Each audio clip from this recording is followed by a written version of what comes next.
Amém. Louvado seja o nome do Senhor. Amém? Amém. Você crê que vai passar? Amém. Tudo passa, amém? Assim como as coisas ruins passam, as coisas boas também passam.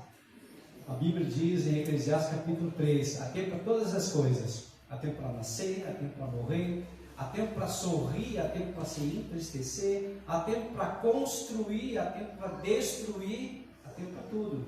Então, na verdade, nada é eterno. Aqui nessa terra, aqui nessa vida, existe um caos que a gente não sabe o que vai vir amanhã. Então pode vir coisas boas, mas também pode vir coisas ruins. Mas a palavra de Deus diz, Romanos 8:28, que nós sabemos que temos um Deus que tem o controle sobre todas as coisas. E todas as coisas cooperam para o bem daqueles que amam a Deus e que vivem segundo o seu propósito. Pastor, por que é importante entender isso? Porque se eu não entendo isso, eu vou ficar frustrado, vou ficar chateado com Deus. Eu vou achar que Deus não quer. Não é que Deus não queira, é que Deus não é como homem. Isaías 55:8 diz que os pensamentos de Deus são mais altos que os nossos. Os caminhos de Deus são mais elevados que os nossos. Nós vemos somente aquilo que queremos ver ou podemos enxergar. Mas Deus conhece o passado, Deus conhece o presente e Deus conhece o futuro. E nós sabemos que Deus ele é bom. Amém? Amém. Não é fácil a gente realmente depender totalmente de Deus. Às vezes nós queremos ensinar Deus a ser Deus. Nós somos seres limitados.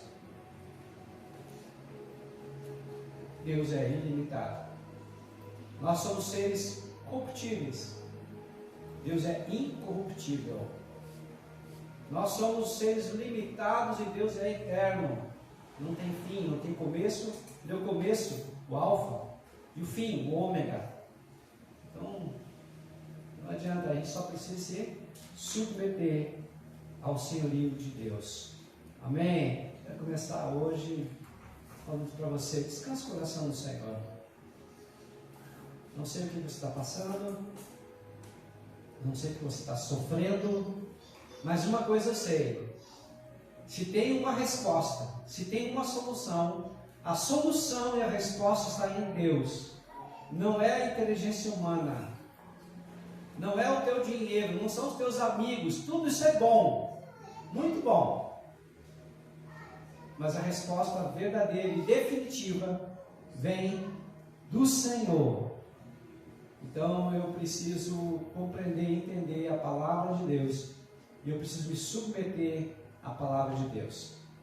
Tiago 4,7 diz: sujeitai-vos, portanto, a Deus, resisti ao diabo, e o diabo fugirá de vós. Primeiro para o diabo fugir de mim, da minha vida. E o diabo você pode colocar como tudo que é ruim, tudo que é mal, todos os problemas, todos os empecilhos, aquilo que dá ruim no teu dia a dia. Se você se submeter ao senhorio de Cristo, Deus tem a resposta para a tua dor, para a tua doença, para a tua necessidade. Amém? Então eu quero convidar agora para você orar, porque nós precisamos orar.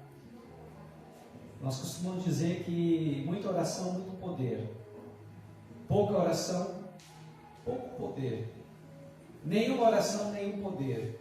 O poder, ou seja, o milagre, que é liberado para a minha vida e para a tua vida, está intimamente ligado e associado à oração. E orar não é palavras bonitas. Orar é abrir o coração e dizer para Deus o que está pegando. Orar é dizer o que você está sentindo. Orar é clamar ao Senhor, sabendo que Ele vai te ouvir. Orar é falar das bênçãos que já estão proferidas nesse livro sagrado, chamado Bíblia Sagrada. Se eu conheço a Deus e conheço a Sua palavra, eu posso orar através da palavra. E eu oro em o nome de Jesus. Eu oro ao Pai em o nome de Jesus. E Jesus é o nosso mediador entre o homem e Deus. É Ele que media, é Ele que intercede, é Ele que leva as minhas petições, as tuas petições ao Pai. Pastor, mas e se Deus olhar para mim e ver eu todo pecador? Aí Jesus se coloca na frente entre Deus e tu. E ele diz: Pai, olha aqui as minhas mãos furadas, olha os meus pés furados. E o pai olha e não vê mais você, vê Jesus. Isso é justificação. Você é considerado absolvido. Você não é mais condenado a estar longe de Deus. Pelo contrário, você é absolvido e o Senhor diz: vem para perto de mim, eu vou te ajudar. Mas não é porque eu sou bom, porque eu não sou bom. Não é porque você é bom, porque não há nenhum bom aqui nessa terra. Deus só faz isso porque Ele, na realidade, Ele vê nós através de Jesus. Está entendendo, queridos? É isso que acontece.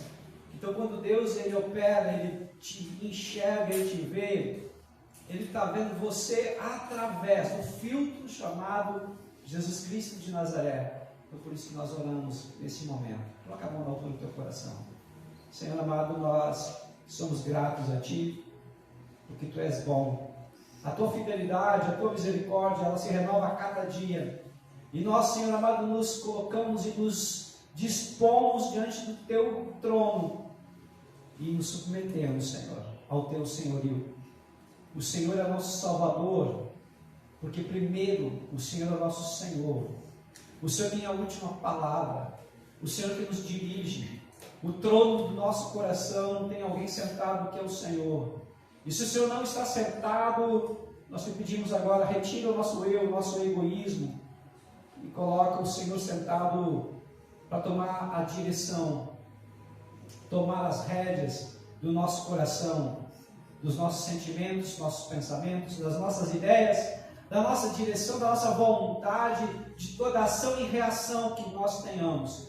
Que o Senhor venha dirigir todos os dias da nossa vida, que nós possamos verdadeiramente nos aproximar de Ti, e aproximando de Ti, Senhor amado, ter a resposta que tanto nós precisamos. Talvez a resposta não vai ser aquela que nós queremos, mas talvez seja aquela que nós mais precisamos, necessitamos, porque o Senhor vai quebrando todo o orgulho, toda a vaidade, toda a soberba, e vai colocando em nós um espírito reto, manso e humilde de coração.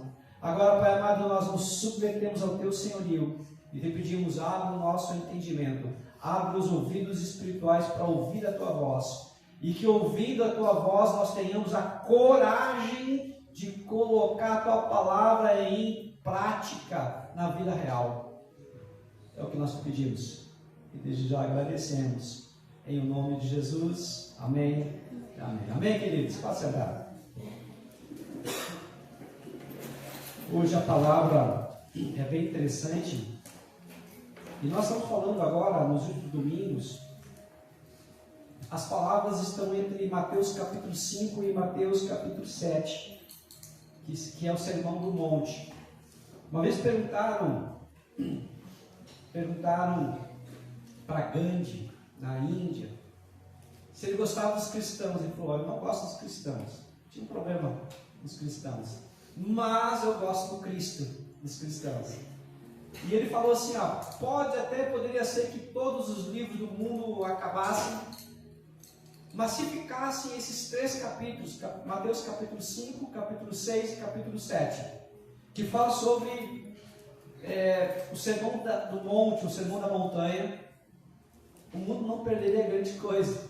Que nesses 3 capítulos estão as regras básicas para nós vivermos bem. Estão as regras básicas para nós nos relacionarmos bem uns com os outros e principalmente com Deus. Então, quem entende, compreende realmente esses capítulos, vai ser uma pessoa que vai crescer, é uma pessoa que vai amadurecer. Então, por isso que nós estamos falando agora, ultimamente, desses 3 capítulos, e no item por item, compreendendo e entendendo um pouquinho mais. Vamos abrir a palavra de Deus, então, em Mateus capítulo 6, versículo 19 a 21. Versículo por versículo, Ismael.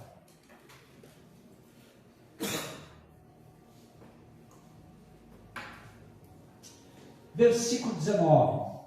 não acumulem para vocês tesouros na terra, onde a traça e a ferrugem destroem, e onde os ladrões arrombam e furtam. Versículo 20. Mas acumulem para vocês tesouros nos céus, onde a traça e a ferrugem não destroem, e onde os ladrões não arrombam nem furtam. Para terminar, pois onde estiver o seu tesouro, repita comigo, tesouro, ali também estará o seu coração. Repita, coração. Amém.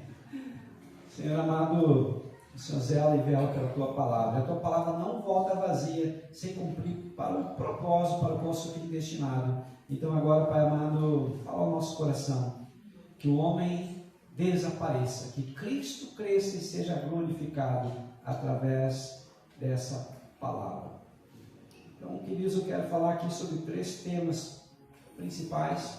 O primeiro é: os tesouros na terra são temporários, ou seja, tudo passa, inclusive os tesouros, aquilo que a gente conhece ou reconhece como algo valioso, aquilo que a gente dá prioridade, aquilo que para nós tem valor, isso é tesouro.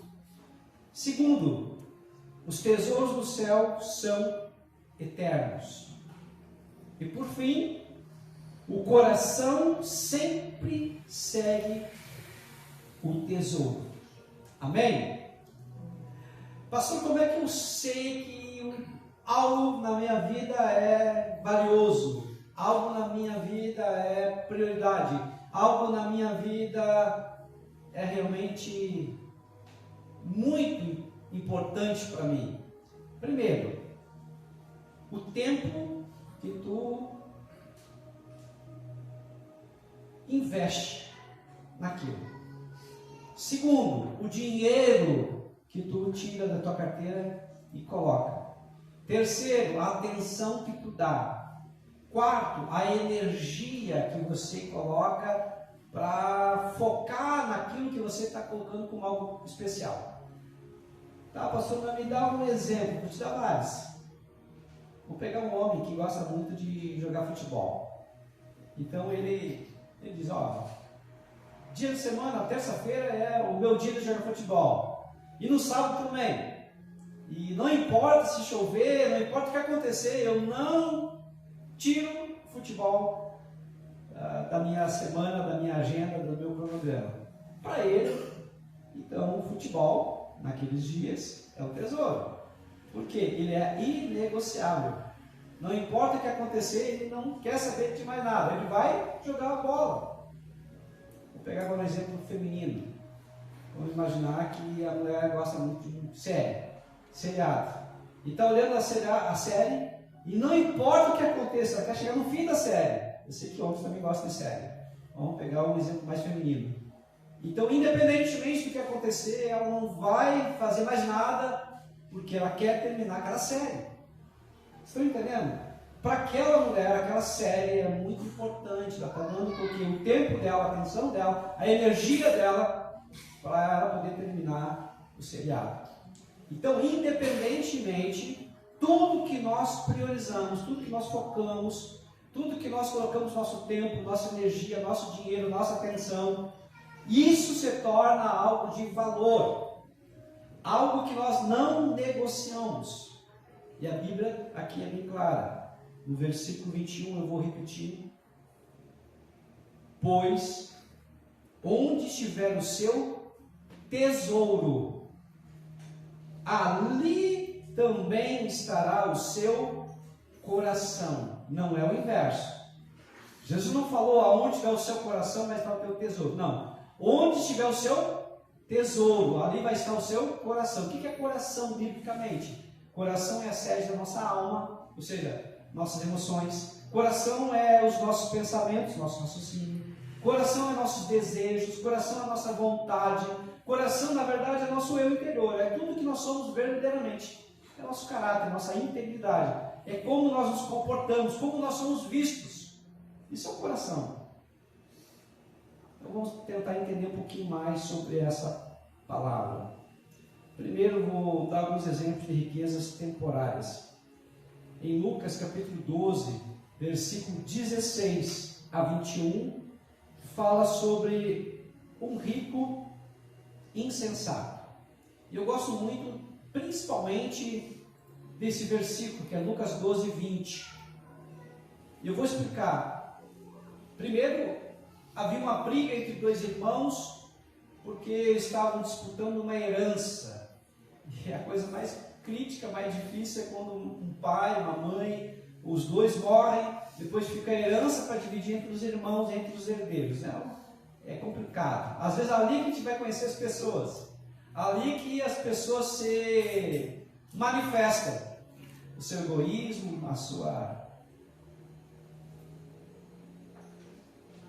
realmente o seu caráter. E um dos irmãos então estava falando para Jesus: mestre, diz para o meu irmão, dá minha parte.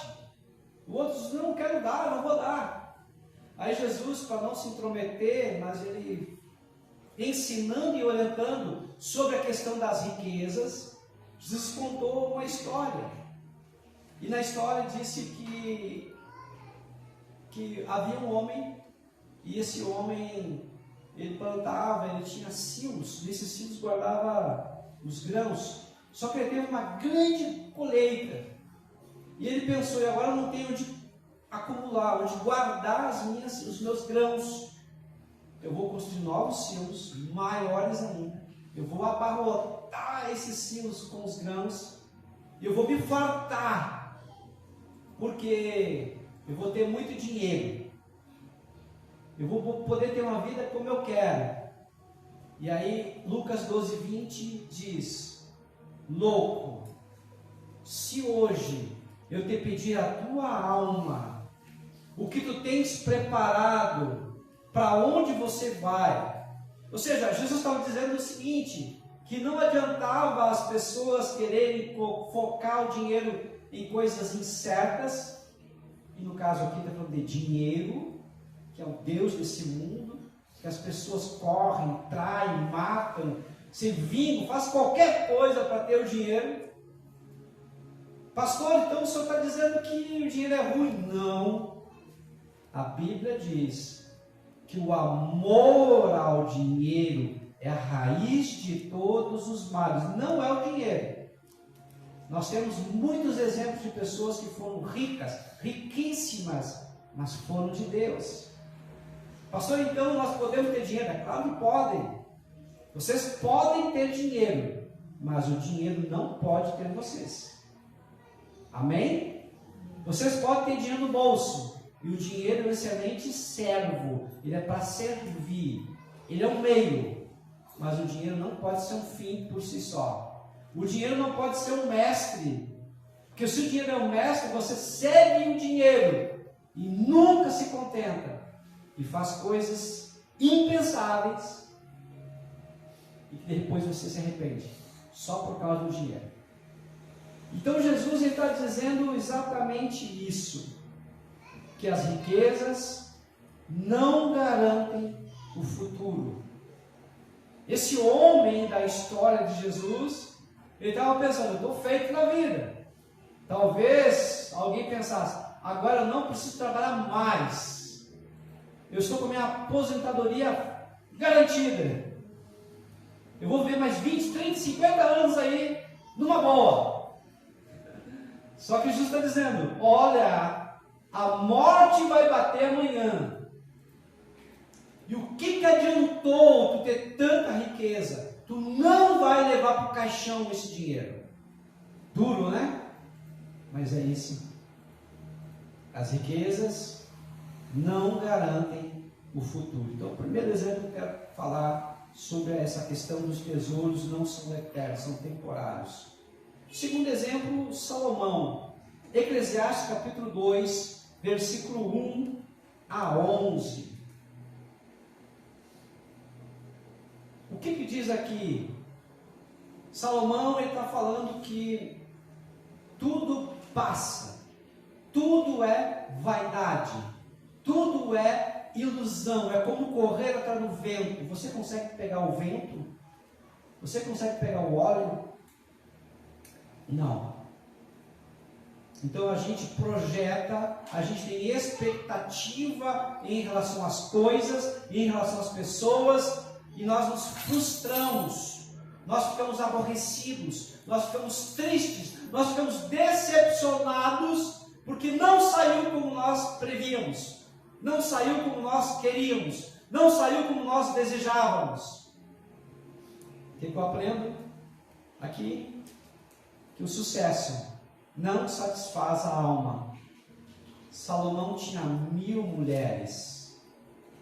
Salomão disse: tudo que eu quis eu tive, e a minha alma não ficou satisfeita. Se Salomão, rei, o homem mais sábio que pisou nessa terra, teve tudo o que ele desejou, e mesmo assim ainda ele cita que ele não tinha satisfação para sua alma, quem sou eu? Quem é você para pensar que você vai ter satisfação completa da sua alma? Você está entendendo, queridos? Eu estou dando exemplos bíblicos para você compreender que o mundo é assim. Tem dias bons, tem dias maus. Tem dias que você é vencedor, tem dias que você é perdedor. Está tudo bem, faz parte da vida. Porque tudo é temporário, tudo acaba, tudo é vaidade, tudo é ilusão. Vamos para o terceiro exemplo aqui, dos tesouros que não são eternos, são temporários. O jovem rico, ele chegou para Jesus e ele disse: Senhor, mestre, eu quero te seguir. E Jesus olhou para ele e gostou dele. Disse: você quer me seguir? Quero. Você vai fazer qualquer coisa que te pedir? Vou.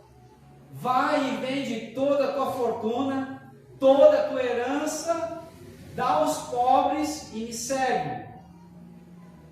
A Bíblia diz que o jovem ficou triste, aborrecido, porque ele tinha muita grana, ele tinha muito dinheiro, e ele ficou preso ao dinheiro, ao amor ao dinheiro, e ele não seguiu a Jesus.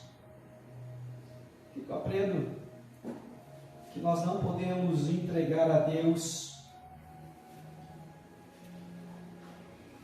se nós não entregarmos a Deus tudo que nós temos, aquilo que nós não entregamos a Deus pode se tornar o nosso ídolo. Você compreende isso? Tem coisas que são boas, mas mesmo assim pode se tornar ruim. Por exemplo, família é bom? É bênção de Deus. Mas a família pode se tornar algo ruim.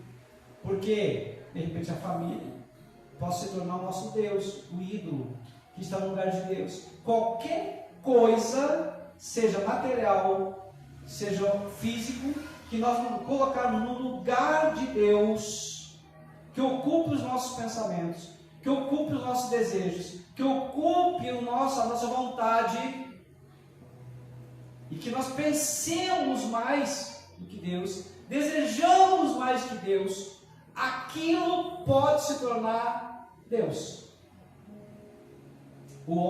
Esse homem aqui, o jovem rico, ele tinha riqueza. E a Bíblia diz que nós não podemos servir a dois senhores. Nós não podemos servir a Deus e a Mamon. Mamon é uma entidade que ela é representada pelas riquezas. Então as riquezas são boas quando são provenientes do trabalho e da bênção de Deus. Mas as riquezas deixam de ser boas quando nós depositamos a nossa confiança, depositamos a nossa segurança exclusivamente nas riquezas e não em Deus, que supre as nossas legítimas necessidades. Deu para entender, queridos? Agora vamos para o segundo. O segundo exemplo são os tesouros eternos.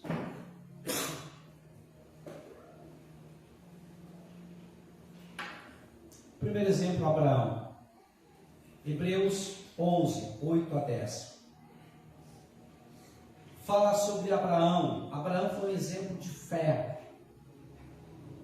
Abraão, ele teve uma prova em Gênesis capítulo 22, que ele foi sacrificar Isaac para Deus. Deus tinha pedido sacrifício, era uma prova. Deus não queria matar que Abraão matasse seu filho, mas Deus queria ver o que estava no coração de Abraão. E ele foi provado e aprovado. Então o que eu aprendo aqui no caso de Abraão? Quem vive pela fé investe na eternidade. Abraão ficou 25 anos orando pela bênção, e a bênção era o seu filho. E Deus deu ele quando ele já era velho, ou seja, fisiologicamente ele não poderia ter filho, mas Deus fez um milagre, recuperando ele e a sua própria esposa, que também era velha, e ambos tiveram Isaac. Agora, o que me chama a atenção no caso de Abraão? Abraão, no caso lá em Gênesis capítulo 22, ele estava a ponto de matar o seu filho para provar que ele seria fiel a Deus. E o anjo do Senhor disse: Abraão, não faça tal loucura. Agora nós já sabemos que você é fiel a Deus. Estão entendendo, queridos? Abraão, ele tinha fé suficiente, mesmo que a criança, o seu filho Isaac, fosse morto, Deus poderia ressuscitar a criança dos mortos. Ou seja, essa fé de Abraão fez com que ele se considerasse e fosse levado a ser amigo de Deus. Então, eu aprendo que quem vive pela fé investe na eternidade, porque você vive nessa terra, com seus pés na terra, mas a sua mente já no céu, porque um dia nós vamos morar lá. Segundo exemplo, Maria de Betânia, irmã de Lázaro. João capítulo 12, versículo 1 a 8, fala sobre a morte de Lázaro. Lázaro era um amigo de Jesus. Lázaro era irmão de Marta e Maria, que viviam juntos naquela mesma casa. E Marta, ela foi, na Bíblia fala que ela ficava aos pés de Jesus quando Jesus estava ensinando. E quando Jesus chegou, Lázaro, seu irmão, já tinha morrido de fazia 4 dias. Então, pela ciência, não poderia voltar a viver. Mas o Senhor Jesus chamou Lázaro para fora e ele saiu vivo. Então é um caso de ressurreição dos mortos. Então o que eu aprendo aqui sobre Maria? Que tudo que é entregue a Cristo nunca é perdido. Talvez tenha coisas, pensamentos, sonhos, que você não sonha mais, não pensa mais, nem lembra mais. Talvez você engavetou, enterrou esse sonho e que aos teus olhos não tem mais chance disso acontecer. O que eu aprendo? Eu aprendo que o nosso Deus é um Deus que tem todo o poder, inclusive de trazer à vida aquilo que aparentemente está morto. Ele tem poder de ressuscitar, trazer dos mortos à vida, não só pessoas, mas sonhos, desejos, promessas, dons, talentos, propósitos, tudo que de repente eu não consiga ver, tudo aquilo que é impossível para mim. Mas o nosso Deus é o Deus do impossível. E a palavra de Deus diz: agindo eu, quem impedirá? Por isso que nós temos um problema. Às vezes o nosso coração nos acusa, às vezes a nossa mente diz: isso é impossível, não vai conseguir. Às vezes o inimigo manda secretário dizendo: você não vai poder, você não vai conseguir, ninguém conseguiu até agora, o que você pensa que é? Ou seja, só para fazer com que nós desistamos da promessa, fazer com que nós nos desviemos da promessa, fazer com que nós enterremos os nossos sonhos. Mas o nosso Deus, Ele tem todo o poder. Ele olha para mim, Ele olha para você, Ele nos chama pelo nome e Ele diz: sai para fora, e o milagre acontece. Você está entendendo o que é isso? O que talvez seja difícil, o que talvez seja impossível para mim, para você, para Deus, não é nada difícil. Basta apenas nós crermos. E Maria de Betânia creu que o Senhor poderia ressuscitar o seu irmão, só que achava que seria no final, no dia do juízo. Jesus disse: eu sou a ressurreição e a vida. E ele chamou Lázaro para fora. E Lázaro veio, Lázaro viveu. Amém? O que está morto na tua vida que precisa ressuscitar? O que de repente você perdeu a fé, perdeu a esperança, não acredita que possa ser possível? Eu vou repetir: o nosso Deus é o Deus do impossível. Agindo eu, Jesus, quem impedirá? Não posso esquecer disso. Pastor, o que eu tenho que fazer? Eu tenho que pregar para mim mesmo. Quando? Todos os dias. Até quando? Até que isso se torne uma verdade inquestionável, inegociável. Até quando? Quando eu não preciso mais pregar. Eu vejo, eu visualizo pela fé a palavra viva acontecendo e um milagre vindo à vida. Estão entendendo, queridos? Isso é fé verdadeira. Não é fé barata, não é ajuda pessoal, não é só ser positivo, não! Isso é poder de Deus. Eu creio num Deus que tem todo o poder. Eu creio num Deus que pode fazer qualquer coisa. E a única coisa que Ele precisa é de alguém que realmente se mova pela fé, que creia, que confia, que verbaliza. Amém? É isso. Porque nós não estamos falando nossas palavras, palavras humanas. Nós estamos verbalizando o que é eterno, o que é sagrado. As Sagradas Escrituras. Essa palavra tem poder. Porque são as palavras de Deus. Eu verbalizo as palavras de Deus. Até essas palavras serem minhas palavras. Compreendendo agora? Eu tenho que repetir. Até quando, pastor? Até essa palavra ser uma verdade inquestionável, inegociável. Pronto. Aí eu fiz uma ponte entre o possível e o impossível. E o Deus do impossível dá ordem aos seus anjos para o impossível virar e se tornar possível. Aquilo que não existe vira vida e existir. Entenderam agora? Está desenhado? Está claro? Amém?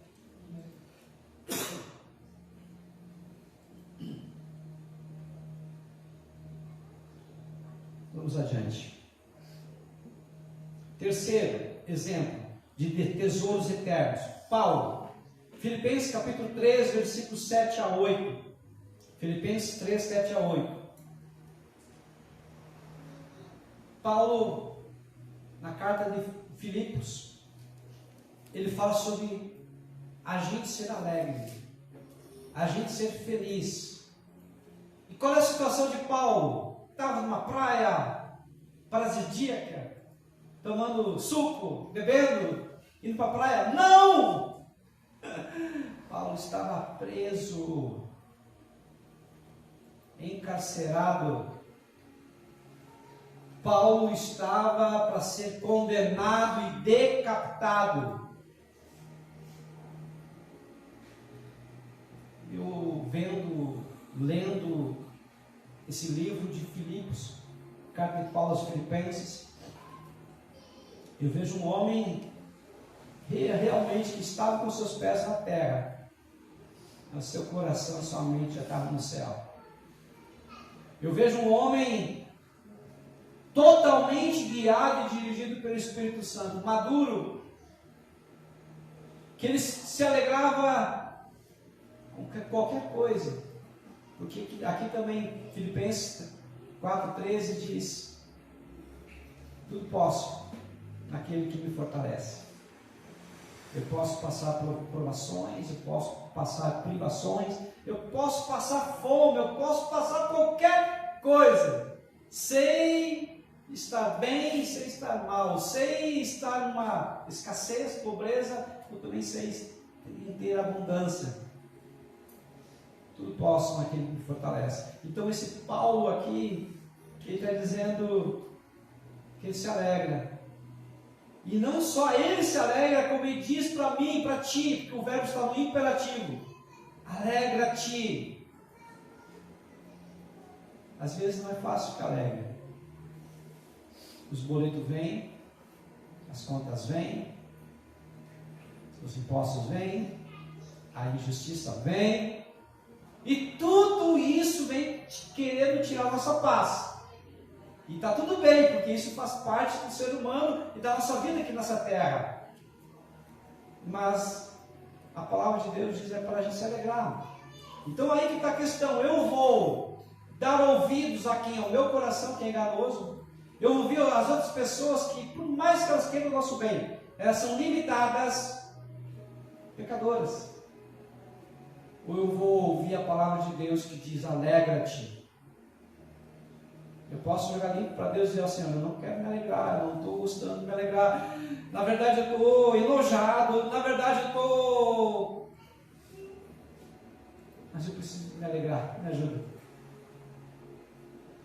Deus não fica apavorado e Deus não fica atordoado porque a gente entra em contradição. Deus conhece o meu coração e o teu coração. Na verdade, o que Ele precisa é que a gente jogue limpo com Ele e diga assim: está difícil, está complicado. Na verdade, eu não quero, vírgula, mas eu vou me alegrar, eu vou sorrir, apesar de mim, apesar das circunstâncias, até que um dia eu encontre a paz verdadeira, que é o shalom de Deus, o descanso de Deus.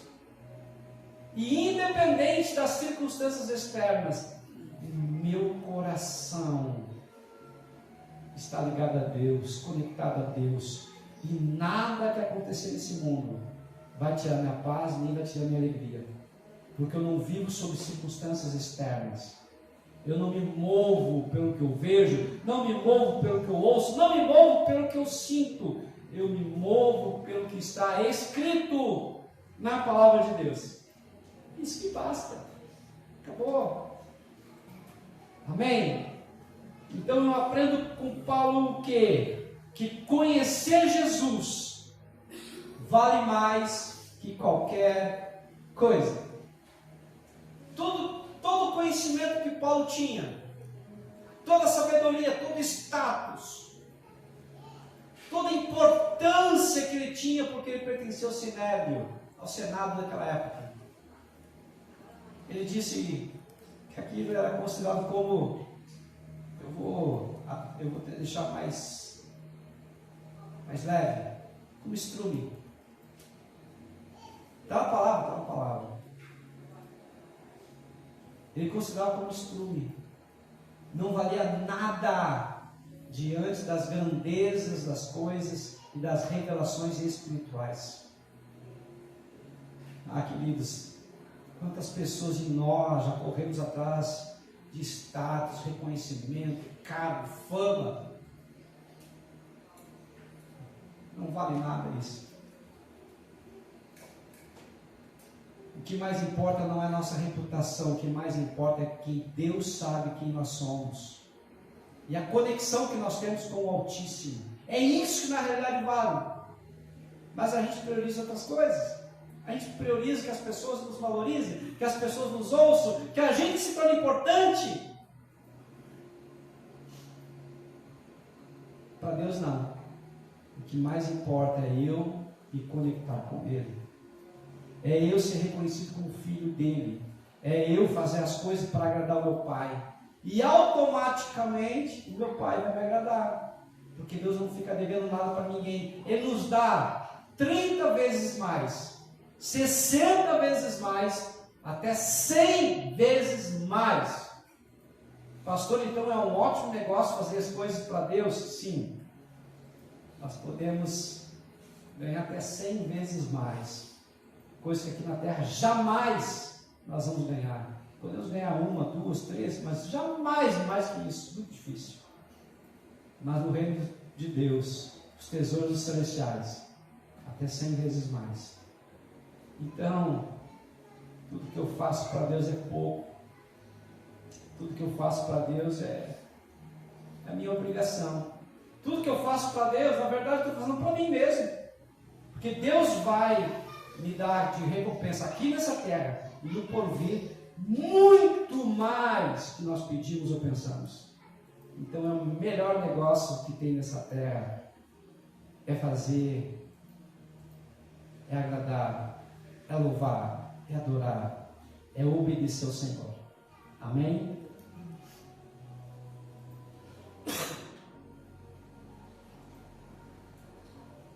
Por fim agora, terceiro, o coração sempre segue o tesouro.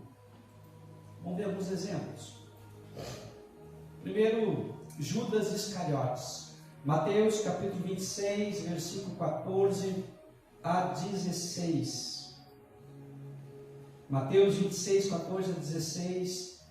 O que nos fala? Fala sobre Judas traindo Jesus e vendeu o mestre por 30 moedas de prata, que equivalia a um valor de um escravo. Quase nada, muito pouco. O que eu aprendo aqui? Que o seu tesouro, ele revela onde está o seu coração. O coração de Judas estava no dinheiro. Não estava em Jesus nem nos seus ensinamentos. Onde é que está o teu coração? Onde é que está a tua mente? Segundo exemplo, Zaqueu. Lucas capítulo 19, versículo 1 a 10. Zaqueu era um cobrador de impostos. Zaqueu era um homem que de vez em quando ele roubava. Ele cobrava mais e botava no bolso o dinheiro dos impostos de Roma. Mas um dia ele conheceu Jesus. E ele subiu até uma árvore, uma figueira brava, cheia de espinhos, para poder ver Jesus.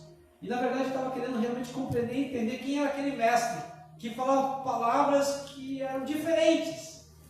Os homens falavam palavras que não eram tão legais, mas aquele homem, aquele jovem pregador de Nazaré tinha palavras diferenciadas e que perturbava, inquietava o coração dele.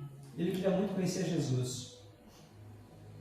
Jesus estava caminhando e Zaqueu estava numa árvore cheia de espinhos, deve ter se machucado, se espetado. Jesus agora olha para cima e diz: Zaqueu, é necessário que eu vá na tua casa, que eu como contigo. Zaqueu desceu correndo da árvore, levou Jesus e os discípulos para a casa dele, fez o banquete, comeram. E Zaqueu disse: mestre, a quem eu roubei, eu vou devolver 4 vezes mais. Por quê? Porque teve um encontro com Jesus. Ele teve uma experiência com o mestre. Eu quero dizer uma coisa para vocês, fiquem bem alerta, bem atentos que eu vou falar. A religiosidade é boa, mas não salva ninguém. a experiência com Jesus, a conexão com o Mestre, faz com que eu tenha uma vida mudada, transformada e transbordada. A conexão com o Mestre muda os meus pensamentos, muda os meus sentimentos, muda o meu comportamento. Quem roubava, não rouba mais. Quem bebia, não bebe mais. Quem fumava, não fuma mais. Quem traía, não trai mais. Quem falava mentira, agora fala a verdade. Quem odiava, agora passa a amar. Quem fazia coisas ruins, faz coisas boas. Ou seja, agora é uma outra pessoa. E Jesus falou para Zaqueu: Zaqueu, hoje a salvação entrou nesta casa. Hoje você novamente se tornou filho de Deus. Amém? O que eu aprendo aqui na história de Zaqueu? Quando o coração muda, o tesouro muda de lugar. O coração de Zaqueu era focado em dinheiro, focado em se dar bem, focado nas riquezas. Mas quando ele conheceu verdadeiramente Jesus, ele viu que o dinheiro não adiantava nada. Ele queria, na verdade, precisava o quê? Ser salvo.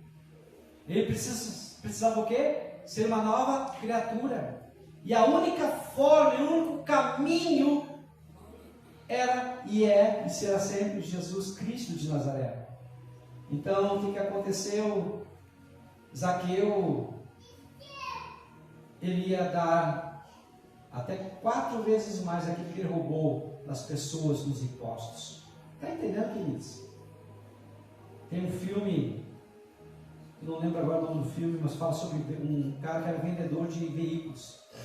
E ele fazia muito trampo, ele fazia muita coisa errada, e ele mexia nas peças, ele mexia no motor, e o carro funcionava por alguns meses, até alguns anos depois explodia. Depois a pessoa que comprava o carro se dava mal porque o carro estava realmente cheio de problemas.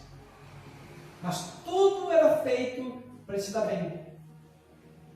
Quando ele conheceu Jesus, ele entendeu que não adiantava só pedir perdão, ele tinha que corrigir os seus erros do passado.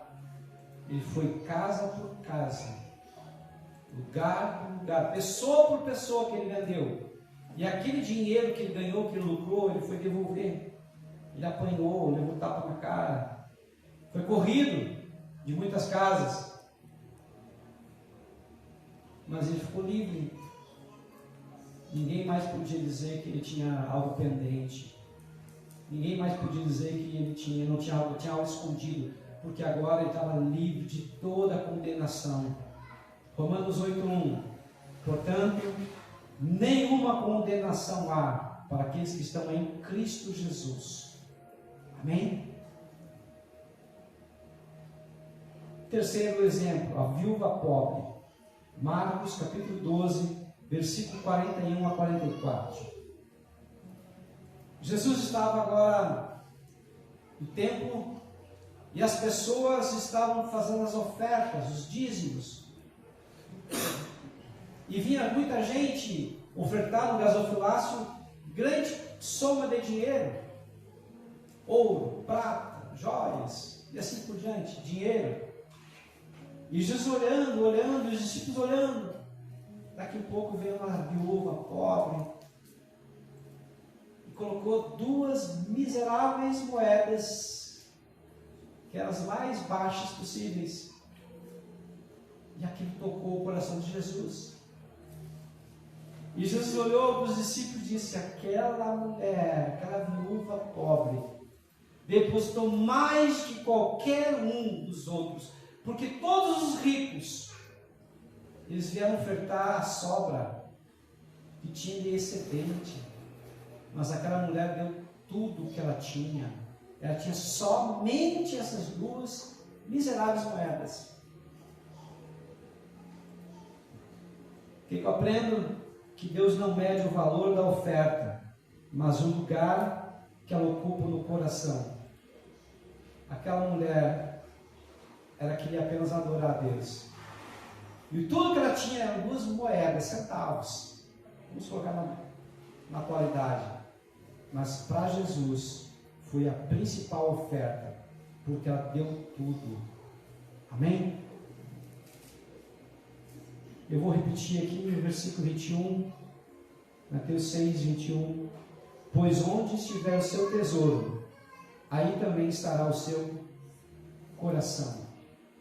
Para fechar, havia uma mulher numa igreja, e essa mulher orava todos os cultos: Deus me dá uma casa, Deus me dá uma casa nova, Deus me dá uma casa maior, Deus me dá uma casa bonita. E ela foi insistindo, até que Deus deu uma casa maior, uma casa melhor, uma casa mais bonita. Aí depois que ela recebeu a casa, um domingo ela vinha, outro domingo não, dia de semana já não vinha mais, daqui a um pouco começou a vir uma vez por mês, e daqui a pouco não veio mais na igreja. O pastor foi atrás dela: minha irmã, o que aconteceu? Você não está feliz, grata pela casa? A mulher diz: claro, pastor, estou grato pela casa. Só que porém, a casa é grande, e só sou eu para limpar, e dá muito trabalho, e os cachorros acabam sujando, e meus filhos também, então eu não tenho mais tempo agora, Deus, para mim na sua casa e na igreja. A bênção se tornou maldição. Cuidado. Às vezes Deus não dá algo porque nós não estamos preparados para receber. Amém? Vamos ficar em pé.